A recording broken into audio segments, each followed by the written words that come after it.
face aux décisions qu'ils et elles ont dû prendre pour construire leur voie professionnelle, les invités de ce podcast ont cru au pouvoir des rencontres, à la folie de garder espoir et d'exposer leur vulnérabilité en demandant de l'aide. Des personnages inspirants qui, sans peur et sans phare, nous racontent leur parcours, les doutes et hésitations, et les rencontres qui, un jour, se sont transformées en opportunités. Je suis Philippine de Saint-Exupéry. J'ai moi-même eu plusieurs vies. J'ai été comédienne et réalisatrice, prof de sport. Je suis maintenant coach et l'une des conceptrices du parcours Chance. Et j'ai le bonheur de partager ces conversations avec vous. Vous écoutez Chance, le podcast qui défend l'égalité des chances professionnelles et la liberté de faire en sorte que son passé ne dicte pas son futur. Pour ce nouvel épisode, je suis heureuse d'accueillir Marie Robert. Marie a 1000 casquettes. Professeure de lettres et de philosophie, autrice, créatrice du compte Instagram à succès Philosophie Sexy, fondatrice et directrice de plusieurs écoles Montessori. Le parcours de Marie nous inspire, tout comme ces textes qu'elle partageait avec nous chaque matin sur Instagram depuis plus de 3 ans. Comment devient-on Marie Robert ? Quels conseils peut partager Marie à tous ceux qui cherchent aujourd'hui leur juste place dans le monde professionnel ? Qu'est-ce que la philosophie peut nous apporter comme ressource ? Vous écoutez Chance, le podcast qui défend l'égalité des chances professionnelles et le droit de se réinventer. Eh bien, bonsoir Marie, merci beaucoup d'avoir accepté cette invitation. Bonsoir Philippine. Je suis absolument ravie de t'accueillir pour cet épisode. Déjà à titre personnel, et je sais que je ne suis pas la seule chez Chance, j'ai beaucoup de plaisir à t'écouter, à te lire. Donc je voulais te remercier pour tous ces messages lumineux. Je trouve pas d'autres mots, il fait un peu galvaudé, mais c'est vrai que c'est enthousiasmant, ça donne envie, ça déculpabilise. Donc merci pour tous ces messages que tu nous transmets au quotidien. Et avant de parler justement de ce que tu fais aujourd'hui, pourrais-tu nous raconter ton parcours, le cheminement qui t'a amené là où tu en es aujourd'hui ?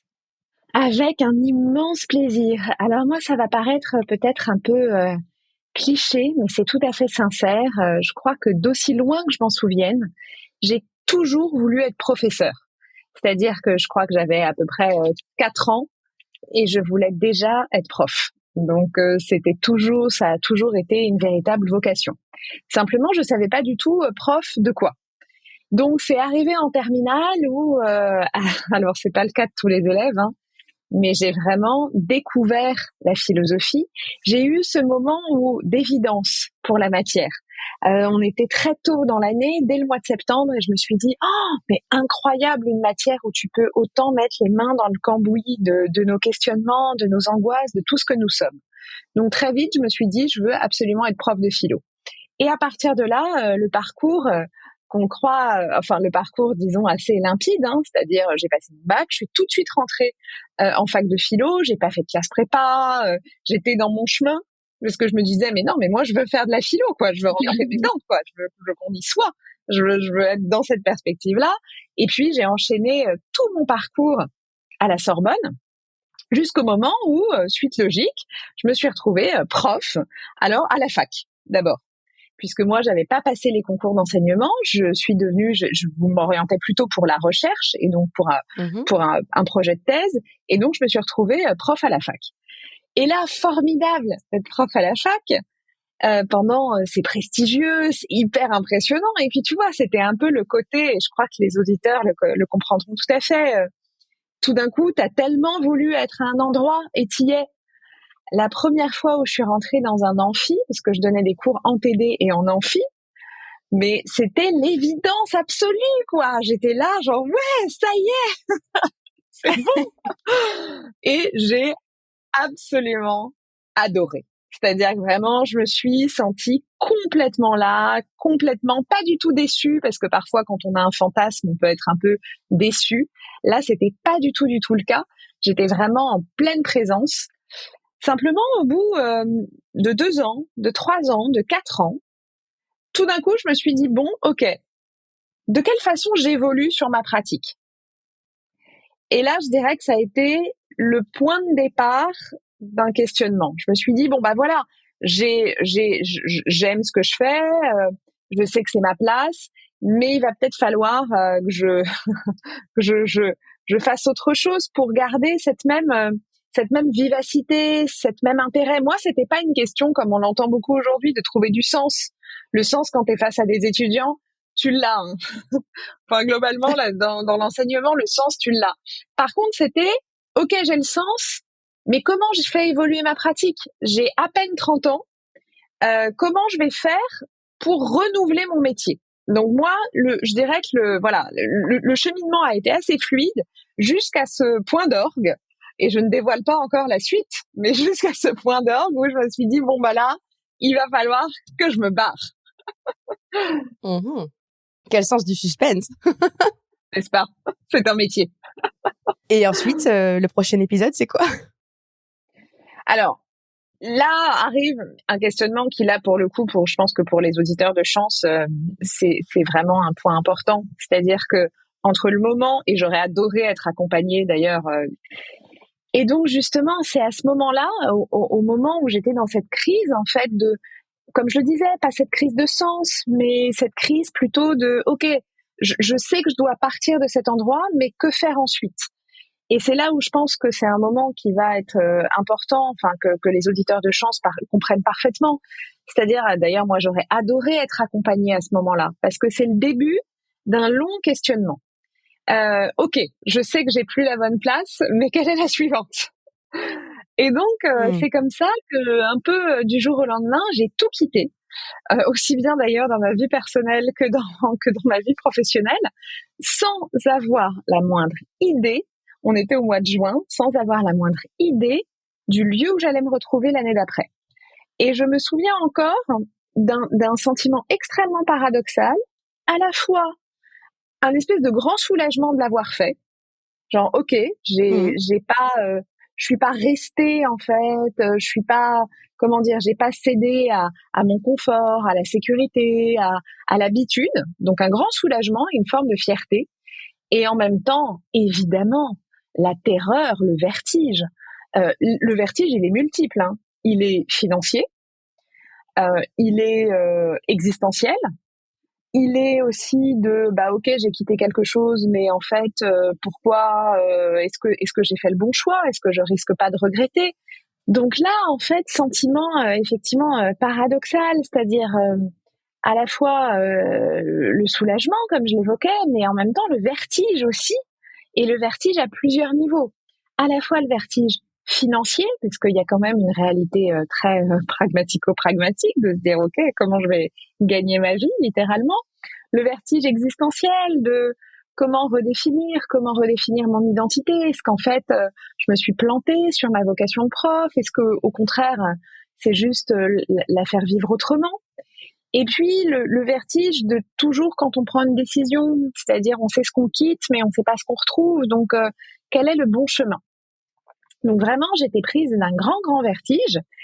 Et puis, c'est dans ces moments-là, un peu par hasard, on était donc au mois de juin, et puis au mois d'août, alors que j'étais en vacances, on m'appelle en me proposant, quelqu'un avait trouvé, alors tiens-toi bien, ça relève vraiment d'anecdotes, mais c'est comme quoi les parcours se dessinent aussi de cette façon-là. On m'appelle parce que quelqu'un avait trouvé mon profil sur une très vieille annonce de cours particuliers d'un site qui à l'époque s'appelait Superprof. Je ne sais pas si ça existe encore. Et en fait, quelqu'un cherchait une prof de français pour le seul lycée Montessori de France. Donc là, assez improbable, parce que non seulement, enfin, je passe aux auditeurs, mais parce que c'est drôle, j'ai pas le mot de passe, il faut que je le retrouve pour accéder en fait à une réponse du mail. Et puis je me dis, c'est super bizarre comme proposition, parce que je suis quand même prof de philo. Alors certes, j'ai fait beaucoup de littérature, mais je suis prof de philo à la base, et puis surtout, je suis prof à la fac, pas au lycée.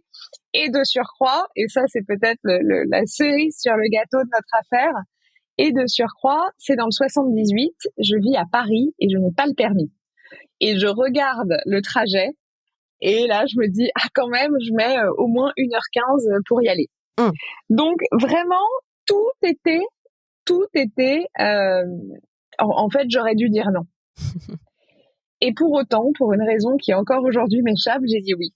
Et 15 jours plus tard, je me retrouve en fait dans cet établissement avec des ados, alors que j'avais toujours, voilà, avec des ados en plus dans un système pédagogique assez particulier, avec une matière assez particulière. Donc tout d'un coup, une matière que j'avais pas moi directement enseignée, encore moins au lycée.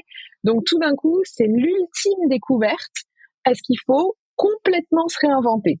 Donc moi qui voulais justement de la modification, du changement, de la transformation, je pense que j'ai été vraiment particulièrement servie. Mais en fait, j'en profite pour dire à quel point, et on va le voir avec la suite, à quel point saisir, en fait, dans ces moments justement de trouble, dans ces moments où on ne sait pas trop ce qui nous pousse, et une des premières choses à dire, c'est l'action, en fait. Je me suis mise en mouvement. Et je crois que tenter, tester, même des choses qui paraissent être très loin de notre zone de confort ou très loin de nos ambitions premières, c'est quand même super intéressant parce que ça nous confronte en fait à des choix qu'on n'aurait pas forcément fait. Et donc effectivement, je me retrouve à cet endroit-là. Et là, en fait, je vais passer une année, passer les premiers sursauts, pas évident. Je vais passer une année extraordinaire. C'est-à-dire que je vais réinventer des choses pédagogiques, je vais être vraiment reconnectée avec mon métier profondément. Il faut faire aimer cette matière, un corpus classique à des élèves qui, forcément, quand t'es adolescent, autant te dire que les classiques de la littérature française, c'est pas ton truc. Donc tout d'un coup, ça me plonge dans une réflexion, je réinvente tout, j'ai 1000 idées, je travaille comme une dingue avec une énergie que j'ai pas eue depuis très longtemps. Et j'adore. Tant et si bien qu'à la fin de l'année, on me propose de devenir directrice pédagogique du lycée. Donc, de mettre en place plein de projets, plein de programmes, parce que quelqu'un partait, donc incroyable. Enfin, c'était juste passionnant. Et je rencontre le fils de la personne qui avait fondé cet établissement, qui, petite anecdote aussi, deviendra mon mari. Donc, j'ai vraiment bien fait de venir. Incroyable. Donc ça valait le coup de mettre mes 1h15 de trajet. Voilà, aller, 1h15 aller, 1h15 retour. Donc au moins, bon. Et en fait, je le rencontre et il s'avère que lui, qui lui a fait d'abord un parcours plutôt dans la finance, a tout lâché aussi pour lui créer un organisme de formation à la pédagogie Montessori, pour installer Montessori dans des orphelinats sur le continent africain. Donc, on commence à monter un peu des projets ensemble. On commence à monter différents projets tous les deux. Et puis surtout, il me dit, écoute, moi, ce que j'aimerais, c'est fonder d'autres écoles. C'est-à-dire que ce soit pas seulement l'établissement là, de sa maman dans le 78, mais que nous, on crée nos propres écoles. Donc, le projet est complètement dingue. C'est-à-dire que il faut quand même se rappeler là au moment où je vous parle, c'est que moi, j'ai toujours enseigné dans une vie salariée, avec certes de l'investissement, certes de l'engagement, mais j'étais très loin de l'entrepreneuriat, tu vois. On n'était pas du tout dans la même perspective. Et donc là, c'est comme ça que, avec son impulsion, on se retrouve à chercher des locaux, et puis pas n'importe où, parce que à chercher des locaux à Marseille. Parce qu'en fait, tout l'intérêt était qu'à Marseille, il y a très peu d'écoles dites alternatives, même si j'aime pas toujours ce terme, mais dites alternatives, parce qu'en fait, il y a un public qui va plutôt pas très bien et qui est un peu plus compliqué que dans certaines autres académies, et un privé plutôt classique.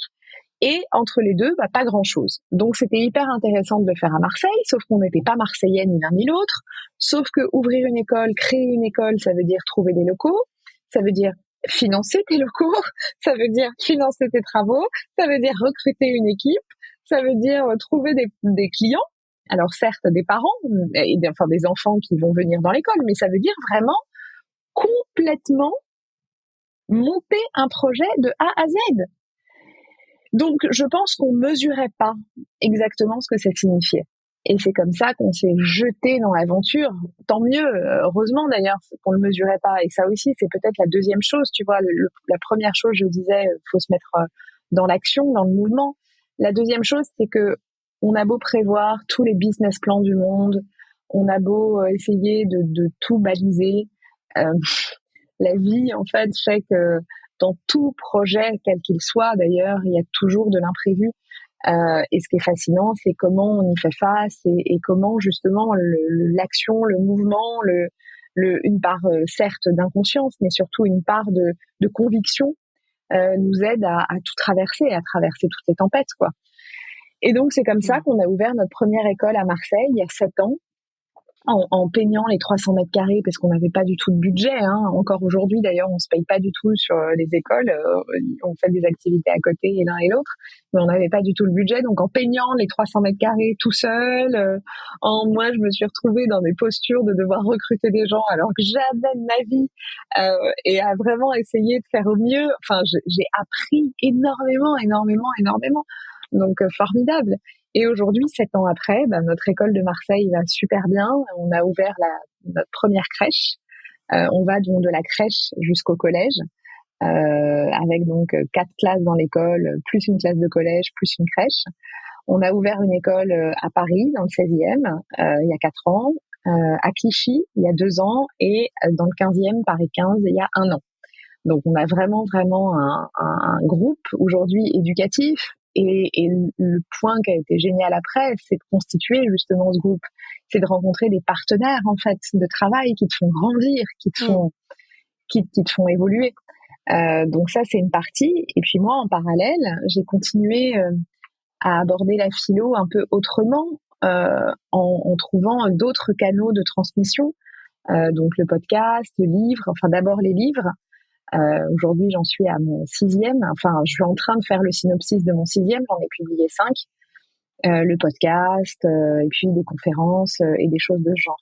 Donc, continuer, en fait, ce qui est marrant, c'est à quel point, justement, la quête de départ, si je devais la résumer, c'était de renouveler ma pratique.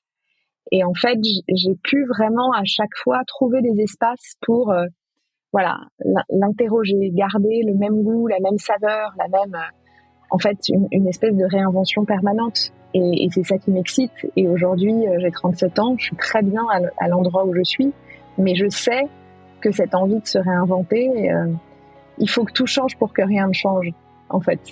Je sais pas si un jour on trouve complètement, genre, ça y est, c'est bon. Non, en fait, on fait évoluer tout le temps. C'est plutôt rassurant et on va dire c'est une injonction moins oppressante déjà de se dire ça. Et ça me fait penser à un épisode de podcast où Greg Puy t'avait interviewé dans Vlan. Je sais pas si tu t'en rappelles. Ouais, tout à fait. Et tu parlais, j'avais adoré cet épisode et tu disais dedans, alors peut-être reprends bien sûr si je reformule mal, mais que une certaine génération qui est plutôt la nôtre ou la tienne et la mienne ou celle même de nos parents ont tendance à penser que dans la vie, on va d'un point A à d'un point B, alors que tu observais que chez les plus jeunes, que tu as l'occasion de côtoyer de par ton travail, ils ont justement cette notion de je sais pas, de boucle, de réinvention, etc. C'est un peu ça l'idée de se dire, on verra, je teste et puis on verra. Totalement, je pense. Alors, il y a 2 choses. C'est totalement ça. C'est-à-dire que je pense qu'aujourd'hui, beaucoup plus, en tout cas, qu'il y a une vingtaine d'années, mais même un peu moins, il y a cette notion de carrière longue et fluide. Aujourd'hui, on est dans la compréhension de, on aura 1000 vies, et peut-être 1000 identités. Et donc, ils sont très, très conscients de ça. Se pose un autre problème. Cependant, moi, je trouve ça très beau, cette idée de réinvention permanente, de changer, de se dire que les choses sont pas figées, qu'on est dans une formation aussi constante. Je trouve ça magnifique. Se pose le problème, du coup, de comment on s'engage dans quelque chose et comment on n'est pas juste dans la consommation d'un parcours, en fait. Moi, c'est juste ça, ma question, mais qui est plus une question ouverte, en fait, de OK, mais si je me dis, OK, je fais 2 ans de ça, et puis 2 ans d'autre chose, et puis 2 ans d'encore un autre truc. Dans quelle mesure je m'engage, en fait, pleinement? Moi, ce que j'ai aimé dans mon parcours, et ce que j'aime, parce que j'en parle pas au passé, c'est que je fais plein de choses différentes, mais dans un domaine d'expertise, qui est celui, en l'occurrence, de la transmission et de la pédagogie. Donc, je capitalise sur cette expérience. Je me sens beaucoup plus à l'aise dans ma transmission pédagogique qu'il y a 10 ans. Par contre, je la fais évoluer autrement. Donc, peut-être que ce qui peut être intéressant aussi, c'est de se dire comment je garde un socle. Alors, on n'en a peut-être pas qu'un seul, mais comment je garde quelque chose en fait qui me permet quand même de bénéficier, non seulement de m'engager, mais aussi de bénéficier de ce trésor qu'est l'expérience.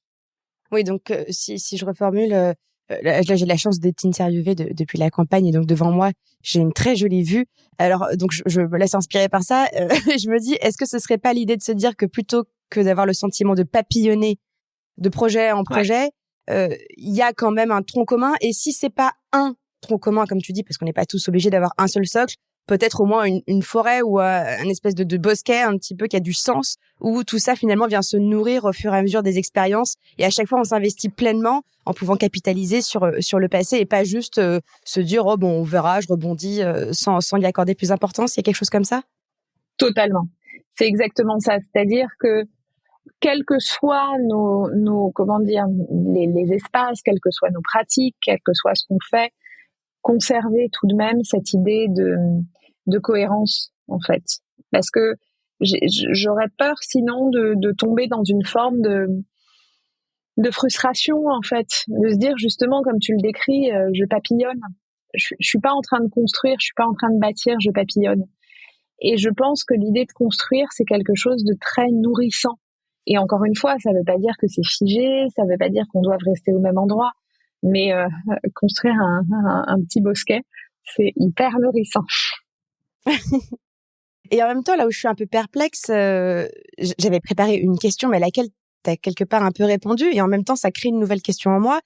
Je voulais te demander, est-ce que, à ton avis, il vaut mieux avoir dès le départ une idée de la destination finale, ou en tout cas une grande direction, ou est-ce qu'il vaut mieux se laisser porter par les opportunités, être dans l'action, étape par étape, les mains tendues, les rencontres, etc. Ou est-ce que c'est un mix des deux? Et j'ai l'impression de ce que tu me dis qu'il y a quand même une direction globale, mais qu'à l'intérieur de ce fil rouge, tu te laisses quand même un peu porter par l'imprévu et le risque. Il y a quelque chose. Ouais. En fait, tu sais, ce qui est particulier dans mon profil, c'est que la direction globale, elle est plus une aptitude. Moi, je sais que je veux transmettre. Mais honnêtement, j'aurais pu transmettre, et peut-être que ce sera le cas dans 10 ans, d'une toute autre manière. C'est pour ça que je parle plutôt qu'une direction, c'est une aptitude que j'avais envie de développer. Je sais que dans la transmission, je me sens complètement à la juste place. Quand j'étais en primaire, je rentrais le soir et je refaisais toute ma journée de cours à ma famille. Parce qu'en fait, je trouve les pauvres, je les embrasse et je leur remercie de leur patience. Parce que ce qui me fascinait le plus dans le fait d'apprendre quelque chose, c'était de l'apprendre aux autres. Donc, c'est pas une direction, tu vois. C'est une obsession. C'est-à-dire que voilà, à la seconde où j'écoute un podcast, je lis un livre, je sais faire un truc, il faut que ça circule. C'est-à-dire que voilà, il faut que je transmette le geste, la parole, c'est ce qui me plaît le plus au monde. Donc, c'est un peu particulier comme aptitude. Donc, tu vois, c'est plus genre observer quelque chose de fort chez soi. Tu vois, je sais pas, ça peut être, quand je dis une aptitude, les gens qui sont particulièrement observateurs. Bon, bah, comment ils vont développer cette aptitude d'être hyper observateur, mais tu peux l'appliquer dans des centaines de métiers. Tu vois ce que je veux dire? Donc, c'est plus, et c'est là où je trouve que Chance est aussi intéressant dans la démarche. C'est plus passer par une connaissance de soi que par une direction. Donc moi, ce que je trouve intéressant, c'est plus de se dire par quoi je suis portée. Qu'est-ce que j'ai chez moi? C'est plus une connaissance de soi, en fait. Tu vois? Ce que je trouve intéressant, c'est plus de passer par l'observation de ce qui nous porte profondément, plutôt que par voilà, j'ai juste une vision, une direction. C'est l'observation de soi qui nous permet justement d'aller développer cette aptitude. Et après, par contre, pour rejoindre ta question, eh bien cette aptitude, elle peut se développer dans plein d'espaces différents. Et là, c'est plutôt au gré des rencontres, au gré de tout le reste. Et justement, ces aptitudes dont tu parles, moi j'entends deux choses. J'entends à la fois aptitude au sens de compétence, et à la fois j'entends ce qu'on appelle chez Chance les moteurs. Les moteurs, ce sont ces actions qui nous font nous sentir vivants. Et j'ai l'impression que tu parles surtout de ça. Tu parlais de transmettre, observer. Ce sont justement des moteurs génériques, comme on les appelle chez Chance. Après, on peut un peu les affiner selon les personnes. Et c'est tout à fait une démarche essentielle de la connaissance de soi dans le bilan de compétences Chance. Mais justement, quels conseils tu pourrais partager à celles et ceux qui ne connaissent pas leur moteur et qui donc cherchent leur juste place dans le monde professionnel? Qu'est-ce que la philosophie peut nous apporter comme ressources à ce niveau? Alors, la philo a une faculté, je veux dire, il y a une proposition qui est fondamentale dans la philosophie, c'est qu'en fait, c'est une grande introspection. La philosophie, ce qu'elle propose, c'est d'observer non seulement ce qui nous traverse, c'est de faire ce dont je parle souvent, c'est-à-dire un espèce de pas de côté et d'analyser. D'ailleurs, c'est en ça que cette manière de faire de la philosophie plutôt métaphysique et à la frontière aussi de la psychologie et parfois à la frontière d'un développement personnel, si ce n'est que la philosophie, elle va plus passer par le concept et par le collectif. Mais l'intérêt de la philo, c'est d'aller, et tu vois, moi, ne serait-ce que l'exercice que je fais tous les matins en publiant un post, ben ça aussi, je me rends compte à quel point je me connecte à mes pensées et je me dis bon bah tiens, quels sont les thèmes qui reviennent, de quelle façon, pourquoi, quels sont les sujets qui m'obsèdent, quelles sont les colères que j'ai, quelles sont au contraire, qu'est-ce qui me met en joie. Et là où la philo peut nous aider, c'est dans cette écoute active de notre inquiétude, en fait. Plutôt que de vouloir résoudre, plutôt que de vouloir trouver une solution, la philo, elle nous invite à regarder et à se dire, attends, s'il y a inquiétude, s'il y a mouvement en nous, s'il y a tumulte, c'est qu'il y a un truc intéressant. Donc, vraiment, fondamentalement, pour ceux qui nous écoutent, hein, c'est oser, en fait, avoir l'audace de savoir ce qui nous occupe et ce qui nous préoccupe. Tu sais, une des choses, pour résumer la philosophie, c'est souvent, c'est la phrase de Kant qui dit « sapere aude », ose penser par toi-même. On l'a un peu caricaturé, on en a un peu fait un slogan qu'on met sur un t-shirt, mais en fait, le « ose penser par toi-même », il est « ose analyser ta réalité ».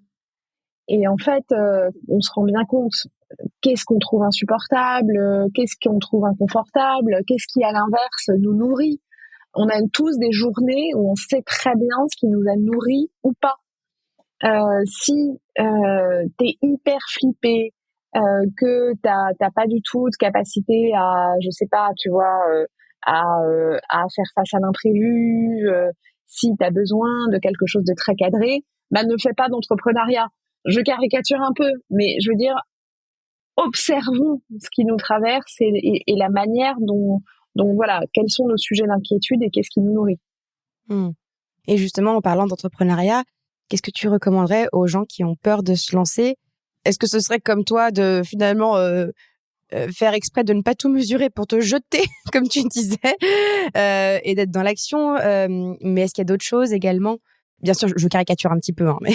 Alors, il y a vraiment, il y a ce truc de se jeter. C'est-à-dire qu'en fait, franchement, on peut faire, comme je disais, 50 business plans. On sera jamais, on ne pourra jamais connaître toute la réalité. Et ni voilà, enfin, on ne pourra jamais savoir exactement ce qui se passe. On agit, comme je le dis souvent, en rationalité limitée. C'est-à-dire qu'en fait, on n'a pas tous les facteurs entre nos mains. On n'a pas tous les facteurs d'analyse entre nos mains. Donc, bien sûr qu'il y a un moment, il faut se jeter, parce que sinon, on ne fait pas. Et c'est en faisant, d'ailleurs, qu'on apprend, qu'on affine, qu'on ajuste. Donc ça, c'est le premier point. Le deuxième point, c'est être financièrement armé. C'est-à-dire que il faut quand même se dire que l'entrepreneuriat, les premières années, et je te dis, nous, c'est un choix qu'on a fait aussi, soit d'avoir une activité à côté qui te permet, en fait, qui te permet de faire grandir ton projet sans devoir en dépendre financièrement, soit être prêt à galérer un peu financièrement et à être OK avec ça, c'est-à-dire bah voilà, moi je suis prêt pendant 3 ans à avoir moins de revenus, à me débrouiller autrement, à peut-être retourner en coloc alors que j'avais mon appart. Enfin, tu vois, je veux dire des choses claires pragmatiquement. Est-ce que je suis OK avec ça? Parce que sinon, c'est là où c'est générateur de frustration. Et l'aspect financier est loin d'être, est loin d'être le plus important, mais il est suffisamment important pour tenir le marathon qu'est l'entrepreneuriat. Un projet, contrairement à ce que parfois on entend, parce qu'on entend beaucoup de success stories où les gens lancent un truc, Ouais. ça cartonne, etc. Un projet, parfois, c'est long. Parfois, ça prend du temps, parfois ça décolle pas, parfois il faut le repenser en plein milieu, parfois on se dit ah non mais attends je comprends pas, parfois le marché évolue, parfois il y a une crise sanitaire.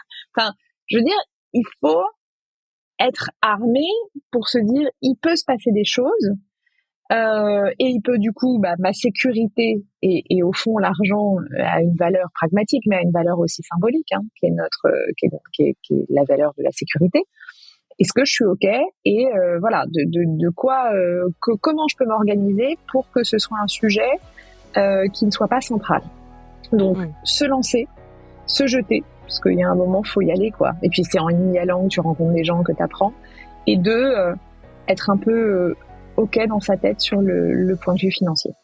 Ok, merci pour ces précieux conseils qui sont à la fois comment dire, c'est marrant, ils sont un peu opposés. Il y en a un qui est très libérateur, allez-y, et l'autre très pragmatique, attention. Parce qu'en fait l'argent, je vais te dire, et moi ça a toujours été un truc, c'est de pas avoir à en parler parce que ce sera jamais une fin en soi, mais être suffisamment au clair avec ça pour que justement ce soit pas une donnée qui te fasse faire des mauvais choix. Tu vois? Donc c'est pour ça Ouais, que voilà, c'est pour ça que je pense qu'il faut passer par cette étape-là. Je vois la différence. Et alors j'ai une question qui n'a rien à voir, je me permets un virage à 360. Mais tu as raison. Mais c'est marrant, mais en préparant ce podcast, j'ai repensé à mes cours de philo. Et je me souviens que donc j'ai eu 2 professeurs de philosophie qui m'ont pas mal marqué, une femme et un homme quand j'étais au lycée. Et honnêtement, j'aimais beaucoup les 2. Et autant elle était très douce, nous encourageait à nous questionner, elle attendait qu'on réponde, elle souriait, etc. Et j'étais très à l'aise et je me disais bon, si je dis une bêtise, je dis une bêtise et j'y allais. Enfin voilà, je me rappelle de ça. Alors que lui, je l'adorais aussi. Mais c'est vrai qu'il incarnait cette assurance, comme si tous les philosophes historiques parlaient à travers lui. Et j'avais un peu peur, mais c'est vrai que j'avais un peu cette sensation de me dire, en même temps, c'est un homme, c'est son territoire. Voilà. Alors, c'est peut-être une interprétation que je fais a posteriori. Mais ma question, c'est est-ce que c'est un truc que tu as déjà ressenti, on va dire, cette domination masculine du territoire philosophique? Oh bah, non mais totalement. Enfin, en fait, à un point, la philosophie. Alors bon, c'est pas tout à fait vrai. En fait, on a une réécriture de l'histoire philosophique parce que des femmes philosophes, il y en a eu. C'est simplement qu'on les a pas mis en avant, mais il y en a eu évidemment. Simplement, la philosophie telle que du moins elle est représentée autour de nous, aussi bien dans l'histoire que dans nos cours de terminale, que même médiatiquement. Alors ça change un tout petit peu, mais enfin bon, avec un tout petit peu de frilosité, elle est incarnée par des hommes parce que des hommes, souvent d'un certain âge, souvent d'un certain milieu social, et qui incarnent le pouvoir et l'autorité et la raison. Ce qui est raisonnable, c'est eux. Et effectivement, il y a souvent, alors bon, moi j'ai souvent j'ai souvent le syndrome de l'imposteur, mais il est renforcé par le fait que j'avais du mal à me reconnaître en fait dans qui que ce soit. C'est-à-dire qu'en fait c'est très dur. T'as quand même besoin dans la vie, ça t'aide quand t'as un espèce de rôle modèle, quoi, de te dire bah moi aussi je peux le faire. En philosophie, c'est pas du tout évident. Alors aujourd'hui ça change et j'engage justement et j'espère que les générations à venir pourront s'emparer de la raison en montrant que la raison n'est pas un territoire uniquement masculin. Et encore une fois, il s'agit pas du tout de comment dire, il s'agit pas du tout de dire ce sont de mauvais philosophes, loin de là, bien au contraire. Il s'agit juste de dire que comme dans tout le reste, il y a plein de manières d'approcher la philosophie. Et il y aura plein de manières qui doivent être incarnées aussi par une diversité non seulement de sexe, mais aussi de milieu, que la philosophie ne soit pas un territoire qui appartienne toujours aux mêmes individus, parce qu'alors l'histoire de la pensée sera écrite par les mêmes individus, pour des siècles et des siècles encore. Et justement, si on transpose ça, tu as commencé à le faire, hein, mais cette idée du syndrome de l'imposteur ou de l'illégitimité de ta réinterprétation, si tu le transposes au monde professionnel en général, je pense qu'il y a plein de situations dans lesquelles on se dit, ah bah, c'est pas pour moi, dû à, comme tu disais, à mon milieu social, à mon genre, mais aussi, pourquoi pas, à mon éducation, ma façon de m'exprimer, de mon passé professionnel, etc. Comment est-ce qu'on fait dans ces moments-là pour se sentir légitime à partir du moment où c'est qu'une histoire de perception et qu'on a effectivement tout ce qu'il faut pour finalement évoluer dans ce milieu? Je vais te dire une chose que je me répète moi-même tous les jours, donc et j'ai 37 ans, donc j'ai vraiment besoin de me le répéter, hein. Mais c'est la seule légitimité, c'est la légitimité qu'on se donne, nous. En fait, elle viendra pas des autres. Il faut, enfin, en fait, l'attendre est très dangereux. En revanche, quand on est poussé par la persévérance, quand on est poussé par la passion, on comprend, en fait, notre légitimité s'impose à nous-mêmes avant tout. Donc, encore une fois, tu vois, je disais, l'important, c'est d'arriver à bien se connaître. L'important est d'arriver à se connaître aussi suffisamment pour trouver le juste milieu entre la prétention et la modestie extrême, ou l'imposture, ou tu vois, le sentiment d'imposture, et se dire, est-ce que ce que je suis en train de faire, c'est bien? Est-ce que sincèrement, j'ai l'impression que c'est bien, moi, tu vois, cette espèce de forme d'auto-évaluation, qui d'ailleurs, moi, c'est quelque chose qui me tient très à cœur, d'apprendre dans le système scolaire à s'auto-évaluer et ne pas toujours attendre l'évaluation d'un tiers. Ce que j'aime beaucoup dans le système Montessori, c'est cette capacité à s'auto-évaluer. Et je crois que plus on arrivera à s'auto-évaluer, plus on arrivera à dissoudre ce problème de la légitimité. Parce qu'au fond, si on se sent illégitime, c'est parce qu'on a l'impression que les autres nous pensent illégitimes. Ça me rappelle quelque chose que j'avais appris à l'époque où j'étais comédienne. Il me semble que c'était Stella Adler, mais je suis pas sûre, qui disait que effectivement, on serait un artiste accompli le jour où les seuls applaudissements dont on aurait besoin pour savoir que notre travail a été correctement accompli, ce sont les nôtres et pas ceux du public. Et c'est vrai que ça me fait penser à ça. Pas évident à intégrer. Totalement. Non, c'est pour ça que je dis, il faut vraiment se le répéter. Oui, c'est ça, il faut se le répéter. Et quid, parce que là, on parlait du fait, comment dire, de pas se sentir légitime pour certaines raisons. Et si on allait un petit peu plus creuser en détail le sujet des diplômes, par exemple, notamment en France, ouais. C'est quand même encore une culture, hein, où contrairement peut-être à d'autres cultures plus, à me dire, anglo-saxonnes, où c'est moins important. Comment faire quand on se sent perdu, qu'on a peu de diplômes, qu'on a l'impression qu'on pourra jamais allier travail et épanouissement du fait justement on va dire des paliers qui n'ont pas été atteints, que ce soit le baccalauréat ou d'autres, dans une culture comme la nôtre? Ouais, alors effectivement, il y a un point de vue de lucidité, hein, c'est-à-dire que évidemment c'est pas du tout évident, puisque alors c'est quand même, ça commence un tout petit peu à changer, et heureusement. Se rappeler que aucun diplôme. Alors c'est marrant parce que en ce moment je lis un livre justement d'une auteure, Angela Duckworth, qui a écrit un livre qui s'appelle L'art de la niaque, et qui montre qu'aucun diplôme ne remplacera la persévérance et la passion, ni la persévérance ni la passion. Alors d'un point de vue, encore une fois, il y a deux choses. Il y a d'un point de vue pragmatique, se dire ok, comment je peux pallier ça? Est-ce que c'est par une formation? Est-ce que c'est par une certaine expérience? Tu vois, avoir une analyse très concrète déjà des choses, et ensuite se dire, mais que souvent, alors ça dépend parce qu'il y a une accession effectivement à certaines, voilà, c'est pour ça qu'il faut passer par un état des lieux, de se dire ok, est-ce que tel ou tel poste, et le reste se dire mais la persévérance, l'expérience compense mais largement.